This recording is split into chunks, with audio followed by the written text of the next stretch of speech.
Hello दोस्तों, नमस्कार। आप सभी का स्वागत है आपके अपने यूट्यूब चैनल रिजल्ट एडुशाला में। अभी हम डिस्कस कर रहे हैं घटना चक्र का पूर्वावलोकन। बीपीएससी के लिए जो बनाया गया है क्वेश्चन बैंक, इसमें 66वीं बीपीएससी से लेकर 38वीं बीपीएससी तक का क्वेश्चन का समावेशन है और इसमें 1992 से 2020 तक 66वां बीपीएससी के क्वेश्चन को दिया गया है।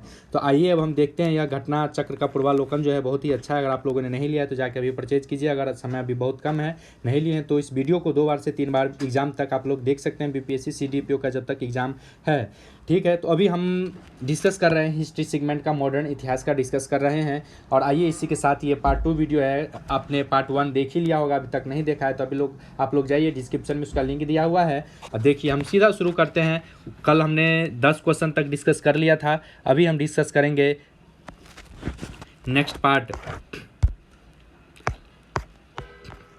आइए हम देखते हैं 13वां क्वेश्चन जो है, मैंने 12 क्वेश्चन जो है फर्स्ट पार्ट में कर लिया था। कल मेरा तबीयत थोड़ा अस्वस्थ था, इसीलिए मैं पूरा वीडियो नहीं कर पाया था। लेकिन अभी देखते हैं हम हिस्ट्री का टोटल कितना क्वेश्चन जाता है। तो पहला क्वेश्चन है हमारा, सीधा बात नो बकवास के साथ शुरू करते हैं हम। मुगल बादशाह बहादुर शाह जफर के बारे में क्या कहा जाता था कि उसे साम्राज्य की सीमा कहाँ से कहाँ तक थी? यह क्वेश्चन 64वां बीपीएससी में पूछा था और इसका जो है उत्तर बीपीएससी ने नहीं दिया, मतलब इस क्वेश्चन को काउंट नहीं किया। तो आइए इसका डिस्क्रिप्शन में देखते हैं। बहादुर शाह जफर के बारे में नहीं बल्कि मुगल शाह आलम द्वितीय के बारे में फारसी भाषा में यह कहावत प्रसिद्ध थी कि सल्तनत ए शाह आलम है, सॉरी दोस्तों, सल्तनत ए शाह आलम अज दिल्ली ता पालम। मतलब किसके बारे में कहा गया है? तो मुगल शासक शाह आलम द्वितीय के बारे में कहावत कहा गया है कि सल्तनत ए शाह आलम अज दिल्ली ता पालम, मतलब दिल्ली से पालमपुर तक उसका क्या था? शासन था। अर्थात शाह आलम केवल मुगल साम्राज्य काल में जो है उसका साम्राज्य सिकुड़ता गया और दिल्ली के लाल किले से पालमपुर तक उसका शासन रह गया था। दिल्ली के लाल किले से पालमपुर तक शासन रह गया था। यह बिहार लोक सेवा आयोग ने इस प्रश्न को निरस्त कर दिया था, इसीलिए आप लोग इसका उत्तर जो है क्या करेंगे? शाह आलम द्वितीय के बारे में। अगर क्वेश्चन इस बार पूछेगा तो आप लोग शाह आलम द्वितीय लिखेंगे। नेक्स्ट है 14, रंजीत सिंह ने सुप्रसिद्ध कोहिनूर हीरा प्राप्त किया था तो शाह शुजा से किया था। रंजीत सिंह ने सुप्रसिद्ध कोहिनूर हीरा कहाँ से प्राप्त किया था? शाह शुजा से किया था।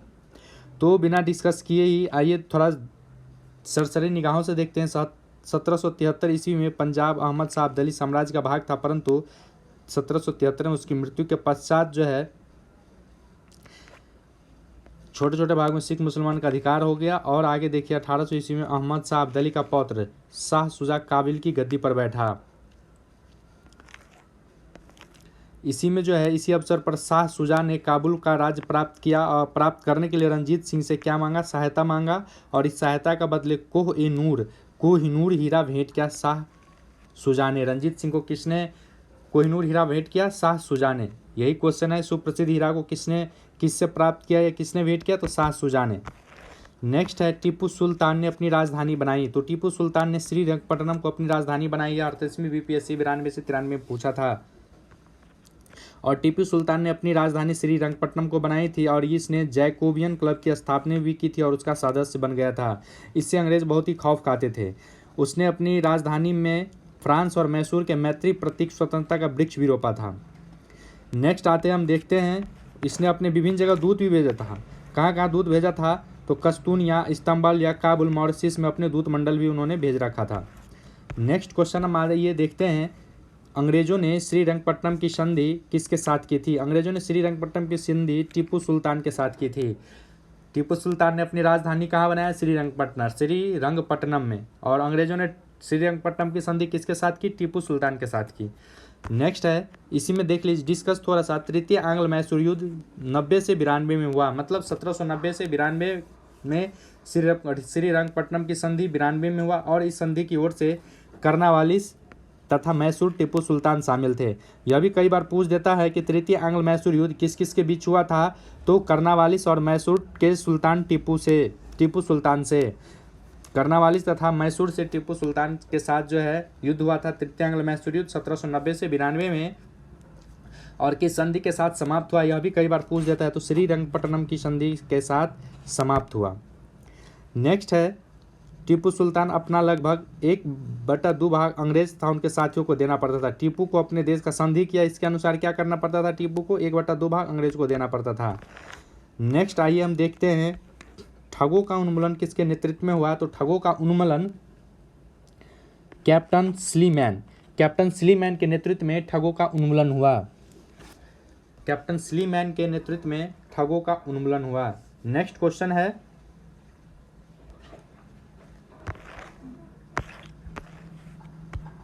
18 नंबर, बंगाल में द्विशासन प्रणाली किसके द्वारा लागू की गई। तो बंगाल में द्विशासन प्रणाली रॉबर्ट क्लाइव के द्वारा लागू की गई। बंगाल में द्विशासन प्रणाली मतलब द्विशासन प्रणाली का मतलब क्या हो गया, आपको जानते हैं, केंद्र में भी और राज्य में भी, मतलब राज्य में ये अपना 2 अलग अलग शासन हो जाता था। इसको मैं कभी डिस्कस बताऊंगा।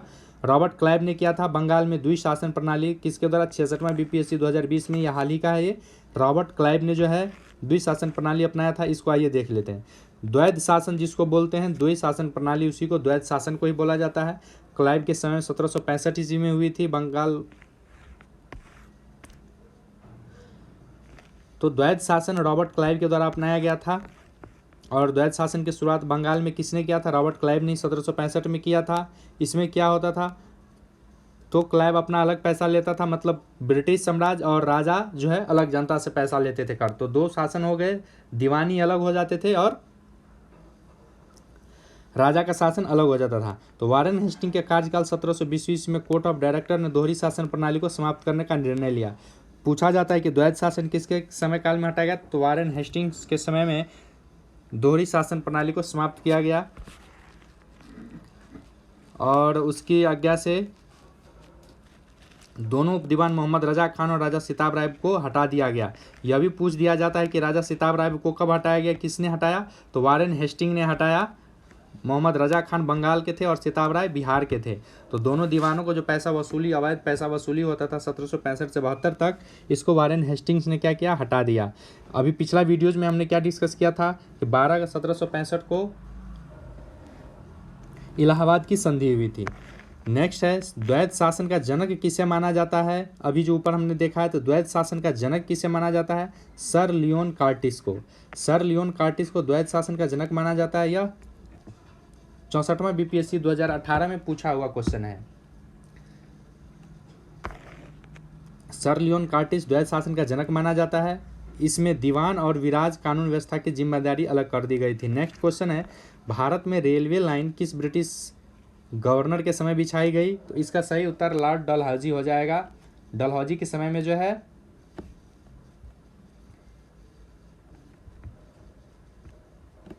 भारत में रेलवे का कार्य अधिक प्रगति पे था, मतलब भारत में रेलवे निर्माण की दिशा में डलहौजी के द्वारा ही एक कार्य किया गया था। और प्रथम रेलवे लाइन 1853 ईस्वी से बम्बई से थाने के बीच बिछाया गया था। यह क्वेश्चन कई बार पूछा जाता है, बम्बई और किसके बीच, तो थाने के बीच। दूसरी रेलवे लाइन 1854 में कलकत्ता से रानीगंज के बीच। तो पहला तो पूछ चुका है, हो सकता है बीपीएससी दूसरा पूछ दे। तो 1854 में कलकत्ता से रानीगंज के बीच जो है यह चलाया गया था। पहली कहाँ, तो पहला बम्बई से थाने और दूसरा कलकत्ता से रानीगंज के बीच यह चलाया गया था। आइए नेक्स्ट देखते हैं 21 नंबर, मुंगेर का बरहिया ताल विद्रोह। मुंगेर का बरहिया ताल विद्रोह का उद्देश्य क्या था। बरहिया ताल विद्रोह का उद्देश्य क्या था, तो बस्तकार भूमि की वापसी की मांग करना ही बरहिया ताल विद्रोह का मुख्य उद्देश्य था। मुंगेर के बरहिया ताल विद्रोह का मुख्य उद्देश्य क्या था, बकास्त भूमि की वापसी की मांग करना। बकास्त भूमि की वापसी की मांग करना। यह आंदोलन 1935 में कार्यानंद शर्मा के नेतृत्व में चलाया गया था। यह भी पूछ सकता है कि मुंगेर का बरहिया ताल विद्रोह का उद्देश्य क्या था और इसमें कौन थे, तो कार्यानंद शर्मा थे। कार्यानंद शर्मा 1935 में इनके नेतृत्व में जो है मुंगेर में बरहिया ताल विद्रोह चलाया गया था और इसका उद्देश्य था बकास्त भूमि की वापसी की मांग करना।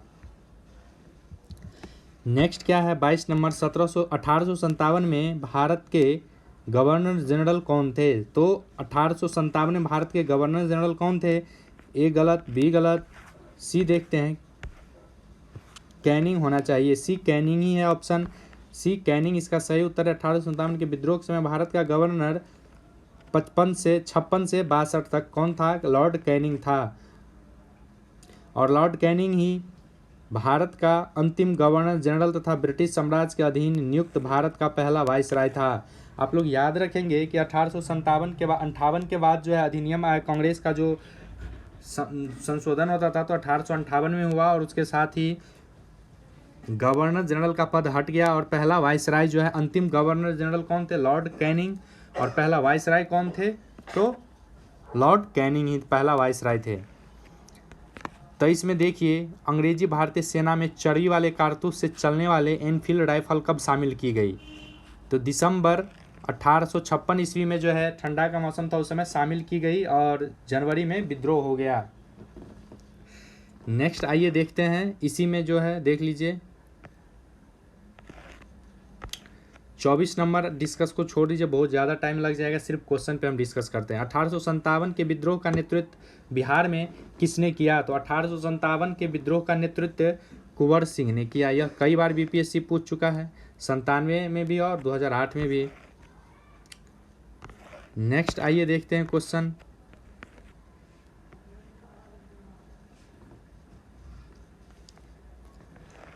बिहार में 1857 के विद्रोह का नेतृत्व किसने किया? यही क्वेश्चन सेम है, तो कुंवर सिंह ने किया। जगदीशपुर के किस व्यक्ति ने विप्लव क्रांति में भाग लिया? तो कुंवर सिंह ने लिया। कुंवर सिंह कहाँ के राजा थे? तो जगदीशपुर के राजा थे। कुंवर सिंह अंग्रेजों के खिलाफ 1857 में किस जगह विद्रोह में शामिल हुए? तो आप लोग याद रखेंगे, आरा। नेक्स्ट क्वेश्चन आइए देखते हैं, 25 जुलाई को 1857 को दानापुर में सैनिकों के 3 रेजिमेंट ने विद्रोह कर दिया और 26 जुलाई को ये सैनिक आरा पहुंचे। यहाँ कुंवर सिंह के नेतृत्व में स्वीकारा गया और इस प्रश्न को बिहार लोक सेवा आयोग पटना ने माना, जबकि सही उत्तर आरा होना चाहिए था। चलिए, ये आरा ही इसका उत्तर होगा। 29 में है, इसमें किसने 1857 के विद्रोह में सक्रिय भाग लिया था? तो ऑप्शन ई जो है, नाना साहेब बेगम हजरत मोहम्मद जो है, यह भी जो है, देखिए इसका डिस्क्रिप्शन में देखते हैं ई में क्या क्या उत्तर दिया। 1857 में सक्रिय भाग कौन कौन लिए थे? तो ईस्ट इंडिया कंपनी के राजनीतिक, आर्थिक, सामाजिक, धार्मिक कारणों के फलस्वरूप 1857 का विद्रोह हुआ और इस विद्रोह में नेतृत्व बेगम हजरत महल ने किया। कानपुर में इसका नेतृत्व नाना साहब ने किया। कानपुर में नाना साहब ने किया। फैजाबाद में इस नेतृत्व का कौन किया? मौलवी अहमदुल्ला ने फैजाबाद में किया। बहादुर शाह जफर अंतिम मुगल बादशाह साथ और मुगल बादशाह की पत्नी बेगम जीतन महल ने अप्रत्यक्ष रूप से इस विद्रोह में भाग लिया। इस प्रकार ई इसका सही उत्तर हो जाएगा। मतलब मौलवी अहमदुल्ला फैजाबाद सही है, बेगम हजरत महल लखनऊ सही है, बेगम जीनत महल दिल्ली। अप्रत्यक्ष रूप से यह किसकी बीवी थी? बहादुर शाह जफर की। यह 66वां बीपीएससी में पूछा जा चुका है। इसका सही उत्तर ई हो जाएगा, एक से अधिक। नेक्स्ट क्वेश्चन 30 नंबर है, पटना के 1857 के स्वतंत्रता संग्राम के नेता कौन होंगे भाई? तो कुंवर सिंह होंगे। ए इसका सही होगा। यह क्वेश्चन कब पूछा गया है? 43वां बीपीएससी। नेक्स्ट क्वेश्चन है, 1857 के विद्रोह का बिहार में 15 जुलाई 1857 से 20 जनवरी 1858 तक केंद्र था, तो जगदीशपुर इसका केंद्र था। नेक्स्ट आइए, जगदीशपुर के राजा कुंवर सिंह। नेक्स्ट है, कुंवर सिंह ने 1857 का विद्रोह किस प्रांत से किया था? तो आरा से, बिहार से किया था, बिहार प्रांत से किया था। नेक्स्ट क्वेश्चन है, 1857 के विद्रोह का नेतृत्व बिहार में किसने किया था? कुंवर सिंह ने किया था। आप लोग एक चीज़ याद रखेंगे, कुंवर सिंह हो, जगदीशपुर हो, आरा हो, तो इसमें ये सब नाम मार देंगे। कुंवर सिंह, आरा हो, जगदीशपुर हो, बिहार हो। कुंवर सिंह ने कहाँ से? तो बिहार में। इस प्रकार का जो भी क्वेश्चन हो ये सब याद रखेंगे और उत्तर को सही बनाएंगे। 1857 के विद्रोह का नेतृत्व किसने किया? कुंवर सिंह। अभी बोला मैंने कुंवर सिंह, मार दीजिए अगर दिखे उत्तर में। तो उत्तर में अगर आपको कुंवर सिंह दिखे, जगदीशपुर दिखे, आरा दिखे, बिहार दिखे, तो मार सकते हैं आराम से। नेक्स्ट है, निम्नलिखित में से कौन 1857 के विद्रोह में अंग्रेजों का सबसे कट्टर दुश्मन था? अंग्रेजों का सबसे कट्टर दुश्मन मौलवी अहमदुल्ला शाह था। 1857 में अंग्रेजों का सबसे कट्टर दुश्मन मौलवी अहमदुल्ला शाह था। नेक्स्ट क्वेश्चन देखते हैं, 37 नंबर, 1857 के विद्रोह को किस उर्दू कवि ने देखा था? तो गालिब ने जो है 1857 के विद्रोह को देखा था। 38 नंबर, निम्न में से कौन सा ईस्ट इंडिया कंपनी के व्यापारिक सिपाहियों को विद्रोही बनाने का कारण नहीं था? तो अधिकारों की अक्षमता इसका सही उत्तर नहीं था।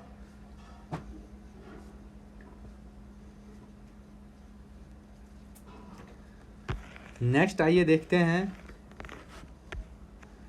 39 नंबर, निम्नलिखित वर्गों में किसने 1857 के विद्रोह में भाग नहीं लिया?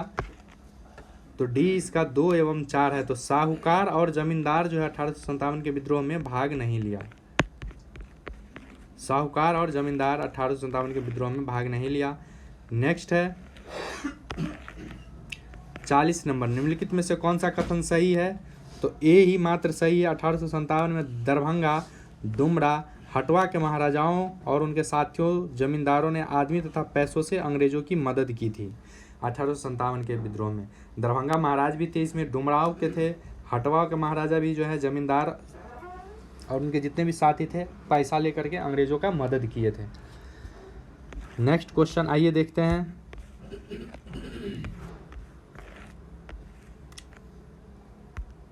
1857 के विद्रोह से बिहार का कौन सा भाग अप्रभावित रहा?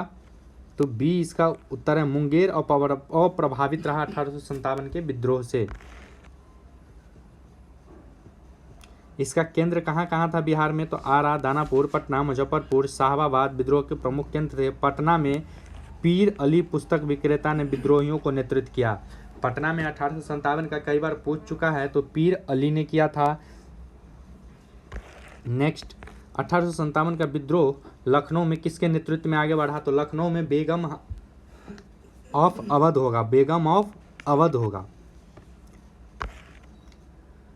लखनऊ में कब हुआ यह विद्रोह? 30 मई 1857 को लखनऊ में विद्रोह प्रारंभ हुआ और यहाँ का नेतृत्व बेगम हजरत महल ने किया था, बेगम ऑफ अवध जिसको बोला जाता है, और अपने अल्पवयस्क पुत्र वर्जिस कादिर को नवाब घोषित किया था।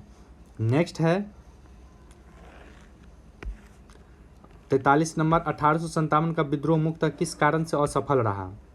तो किसी सामान्य योजना और केंद्रीय संगठन की कमी नहीं होने के कारण 1857 का विद्रोह असफल माना जाता है कि उसमें केंद्रीय संगठन की कमी थी और कोई योजना से नहीं चल रहा था, या जिसको जैसे मन हो रहा था वहाँ पे विद्रोह कर रहा था, तो इसीलिए बी इसका सही उत्तर हो जाएगा।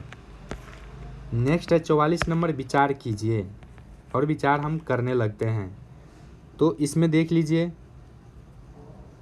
ए इसका सही उत्तर हो जाएगा। नेक्स्ट देख लीजिए 45 नंबर, महारानी विक्टोरिया ने भारतीय प्रशासन को ब्रिटिश ताज के नियंत्रण में लेने की घोषणा कब की?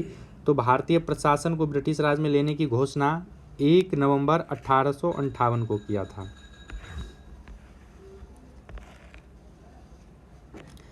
नेक्स्ट देखिए 46 नंबर, 1857 के विद्रोह के बाद ब्रिटिश सरकार ने सिपाहियों को किन प्रांतों से चयन किया था?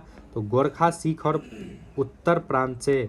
गोरखा, सिख एवं पंजाबी उत्तर प्रांत से जो है 1857 के बाद विद्रोह के बाद सैनिकों को चुनना प्रारंभ किया था, गोरखा, सिख एवं पंजाबी उत्तर प्रांत से। नेक्स्ट क्वेश्चन आइए हम देखते हैं 47 नंबर, निम्नलिखित में से किसने 1857 के विद्रोह को एक षड्यंत्र की संज्ञा दी? तो निम्नलिखित में से किसने दिया षड्यंत्र की संज्ञा? सर जेम्स और ड्रम एवं डब्ल्यू टेलर ने। सर जेम्स और ड्रम एवं डब्ल्यू टेलर ने 1857 को षड्यंत्र की संज्ञा दिया। सर जेम्स और ड्रम डब्ल्यू टेलर 1857 को विद्रोह हिंदू मुस्लिम षड्यंत्र का परिणाम बताया। नेक्स्ट क्या है 48 नंबर क्वेश्चन, निम्नलिखित में से कौन सा आयोग 1857 के विद्रोह के दमन के बाद भारतीय फौज के नव संगठन से संबंधित है? तो पील आयोग जो है 1857 के विद्रोह दमन जो हुआ तो भारतीय फौज के नव संगठन से संबंधित है, मतलब नया फौज जो गठित किया जाएगा तो इसकी अध्यक्षता पील जी ने किया था, पील आयोग ने किया था। सेना रेजिमेंट में क्या करना था? जाति, धर्म, समुदाय जाति के आधार पर विभाजित किया गया सेना के जो भी रेजिमेंट थे, ताकि लड़ाई ना हो, सद्भावना, एकता का ना पाए। और यूरोपीय सैनिकों का और भारतीय सैनिकों से अनुपात कितना रखा गया? 1:2। जबकि मद्रास तथा बम्बई प्रांत में यह अनुपात कितना था? 1:3 था। नेक्स्ट देख लीजिए नील विद्रोह के बारे में क्या सही है?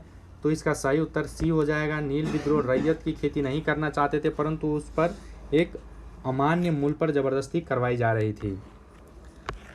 नेक्स्ट देख लीजिए 50 नंबर, नील कृषकों की दुर्दशा पर लिखी गई पुस्तक नील दर्पण के लेखक कौन है? यह क्वेश्चन 66वां बीपीएससी भी पूछ चुका है। तो दीनबंधु मित्र हैं। दीनबंधु मित्र नील कृषकों की दुर्दशा पर नील पुस्तक लिखे हैं, दीनबंधु मित्र।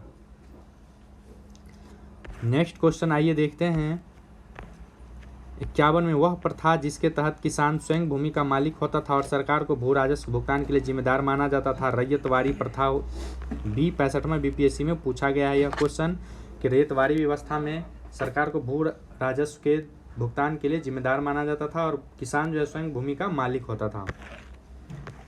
नेक्स्ट, पागल पंथ की स्थापना किसने की है? तो पागल पंथ की स्थापना करम शाह ने किया है। पागल पंथ की स्थापना किसने किया है? पागल पंथ की स्थापना करम शाह ने किया है। फराजी कौन थे? फराजी कौन थे? तो हाजी शरीयतुल्लाह के अनुयायी जो हैं फराजी थे। फराजी कौन थे? तो हाजी शरीयतुल्लाह के अनुयायी फराजी थे। नेक्स्ट आइए देखते हैं फरैजी आंदोलन की शुरुआत किसने की? फरैजी आंदोलन की शुरुआत किसने की? तो हाजी शरीयतुल्लाह। हाजी शरीयतुल्लाह जो है फरैजी आंदोलन की शुरुआत किया था। 55 नंबर में है, कूका आंदोलन को संगठित किसने किया था? तो कूका आंदोलन को संगठित गुरु राम सिंह ने किया था। राम सिंह ने कूका आंदोलन को संगठित किया था। 1875 के दक्कन के दंगों का तत्कालिक कारण क्या था? तो महाजनों के ऊंची ब्याज पर दर था। महाजनों के द्वारा ऊंची ब्याज पर दर था। नेक्स्ट आइए देखते हैं 57, महाराष्ट्र में रामोसी कृषक जत्था किसने स्थापित की थी? तो रामोसी कृषक जत्था वसुदेव बलवंत फड़के ने स्थापित किया था। महाराष्ट्र में रामोसी कृषक जत्था किसने स्थापित किया था? तो वसुदेव बलवंत फड़के ने इसका स्थापना किया था। 58 नंबर, रामोसी विद्रोह सही रूप में किस भौगोलिक इलाके में हुआ? तो रामोसी विद्रोह किस भौगोलिक इलाके में हुआ? तो पश्चिमी घाट में हुआ। रामोसी विद्रोह सही रूप से पश्चिमी घाट में हुआ। बघेरा विद्रोह कहाँ हुआ? तो बघेरा विद्रोह बड़ौदा में हुआ 1818 ईस्वी में। 60 नंबर, मानव बलि प्रथा का निषेध करने के कारण अंग्रेजों के विरुद्ध विद्रोह करने वाली जनजाति का नाम क्या था? तो खोंड जनजाति जो है मानव बलि प्रथा को विरोध किया। नेक्स्ट है 61, छोटा नागपुर जनजाति विद्रोह कब हुआ? इसका बीपीएससी ने नहीं माना है। 62 नंबर, 1855 ईस्वी में संथालों ने किस अंग्रेजी कमांडर को हराया था? तो मेजर बारो को संथालों ने हरा दिया था। 1855 ईस्वी में मेजर बारो को संथालों ने हरा दिया था, अंग्रेजी कमांडर मेजर बारो को। और इसके साथ ही कुछ आइए इंपॉर्टेंट फैक्ट्स देख लेते हैं। 1855 ईस्वी में संथालों ने भागलपुर के क्षेत्र भोगनाडीह तालुके में विद्रोह कर दिया और मेजर बारो को भगा दिया। उन्होंने एक साथ पुलिस और दिकुओं पर आक्रमण कर लिया, जिसका नेतृत्व कौन किए? सिद्धो कान्हो, चांद और भैरव ने किया था। सिद्धो कान्हो और चांद भैरव ने किया था इस विद्रोह का नेतृत्व। और संथालों का विद्रोह दबाने के लिए मेजर बारो के नेतृत्व में एक सेना भेजी गई, जिसे पीर पैंती के युद्ध में संथालों ने हरा दिया। तो मेजर बारो को कहाँ हराया? तो पीर पैंती के युद्ध में। मुंडाओं ने विद्रोह खड़ा किया, कब किया था? 1895 में मुंडाओं ने विद्रोह खड़ा किया था। नेक्स्ट आइए देखते हैं उलगुलान विद्रोह किससे जुड़ा है? तो उलगुलान विद्रोह बिरसा मुंडा से जुड़ा है। इसी को उलगुलान विद्रोह कहते हैं। हलचल, महान हलचल भी कहते हैं। मुंडा विद्रोह उलगुलान महान हलचल के नाम से जाना जाता है। इसका सबसे प्रसिद्ध विद्रोह आदिवासी विद्रोह था। यह कब सोते हुए पकड़े गए थे? तो ये मैं किसी और में बताऊंगा। 65 नंबर, बिरसा मुंडा का कार्य क्षेत्र कौन सा था? रांची।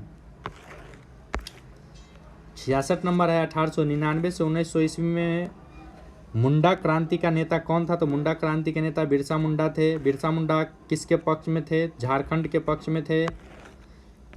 1831 ईस्वी में बुद्धो भगत के नेतृत्व में कोल विद्रोह किस क्षेत्र में हुआ? तो बुद्धो भगत के नेतृत्व में कोल विद्रोह सिंह भूमि में हुआ।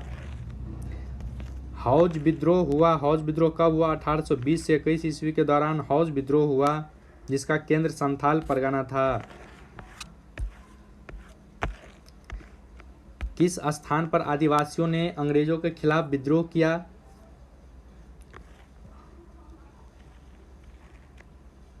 हो एवं मुंडा जनजाति ने 1820-22 में और पुनः 31 में ब्रिटिश सेनाओं को चुनौती दी। इस क्षेत्र में अशांति व्याप्त रही। तो इसका उत्तर ई हो जाएगा, इनमें से कोई नहीं या एक से अधिक। नेक्स्ट है 71। इनमें से किसने अंग्रेजी ईस्ट इंडिया कंपनी के कंट्रोल के खिलाफ बगावत नहीं की? तो हैदराबाद का निजाम जो है चुपचाप था, नहीं विरोध किया। बी इसका सही उत्तर है। 72 है। अफगानिस्तान के प्रति आक्रामक नीति किस वायसराय ने अपनाई?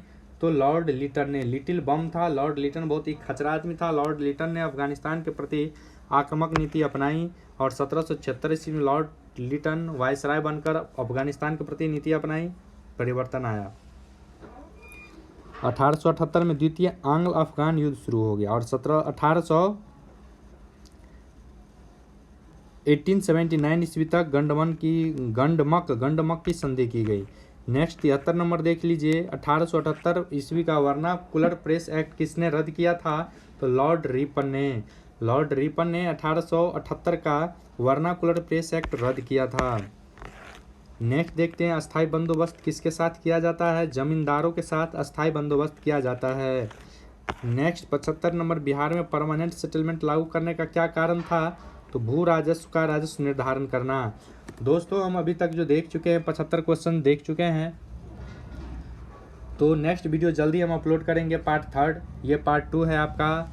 आप डिस्क्रिप्शन में विभिन्न लिंक दिए गए हैं, उस पर जाके आप एडिटोरिया का करंट अफेयर देख सकते हैं। रुक्मिणी पब्लिकेशन का 1 से 10 तक वीडियो अपलोड कर दिया जा चुका है, आप लोग वहाँ पे उसका लाभ ले सकते हैं। और यह घटना चक्र क्वेश्चन बैंक भी अपलोड किया जा रहा है। तो बीपीएससी से संबंधित जो भी हैं, आप लोग ज़्यादा से ज़्यादा रिजल्ट एडुशाला को सब्सक्राइब, लाइक, शेयर, कमेंट कीजिए।